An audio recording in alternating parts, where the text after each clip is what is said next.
27. jūnijā Skrudelienas pagastā svinīgi tika atklāts Daugavpils Universitātes studiju un pētniecības centrs Ilgas, kas pēc vērienīgiem renovācijas darbiem ir kļuvis par modernāko studiju bāzi Austrumeiropā, kurā bioloģijas un vides zinātnes studentiem tagad tiks sniegta iespēja darboties mūsdienīgi aprīkotās mācību telpās un laboratorijās.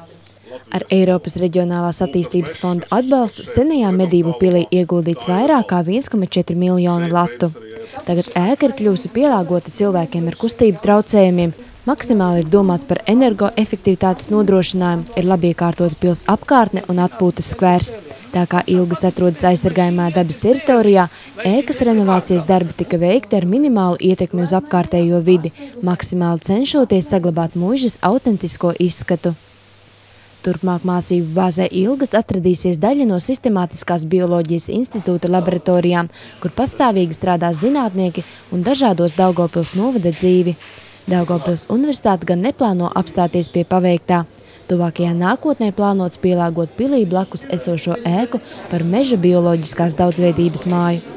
Studiju bāzes atklāšanas svētku ietvaros norisinājās arī 6. Sēlijas kongress, ko universitāte organizēja sadarbībā ar Latvijas Zinātņu akadēmiju un Sēlijas asociāciju. Zīmīgs kultūrvēsturisks notikums bija pirmo reizi Latvijas vēsturē stādīta Ozolu aleja, kuras tapšanā piedalījās virkne Latvijā atzītu akadēmiķu. Idejas iniciators Arvīds Barševskis norādīja, ka pierobežā tikai 400 metrus no Baltkrievijas robežas stādītā ozolu rinda būs atgādinājums sabiedrībai, ka Latvijas izaugsme balstīta zinātnē, kur var būt spēcīga arī ārpus galvaspilsētas. Par piemiņu savu ozolu iestādīja arī Latvijas Zinātņu akadēmijas un Sēlijas asociācijas goda prezidents Jānis Stradiņš. Es domāju, ka tas būs starptautiski nozīmīgs centrs, ka te mēs varēsim pētīt Latvijas faunu, Latvijas floru. Te ir daudz dabas retumu, te ir daudz neskartas dabas, te ir visa šī unikālā ezeru un mežu ainava, te pētīs arī mežus. Mēs jau dzirdējam, ka no Francijas te brauks, es domāju, ka no Baltkrievijas vēl vairāk, un gan jau no Lietuvas arī atbrauks kāds, un no citām Eiropas valstīm, jo Latvijas neskartā daba.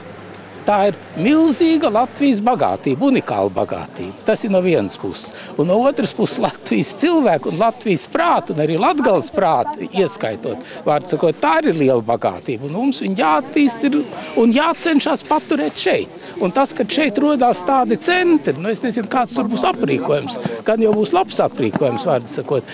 Tas ļaus paturēt mums jaunos apdāvinātos cilvēkus šeit, tuvāk savām saknēm. Pēc svinīgās lentes pārgriešanas mācību bāzes viesi varēja aplūkot atjaunotās telpas un laboratoriju aprīkojumu. Turpinājumā visas dienas garumā notika Sēlijas kongresa dalībnieku lasījumi, kuros tika prezentēti jaunākie rezultāti Sēlijas kultūrvēstures pētījumos.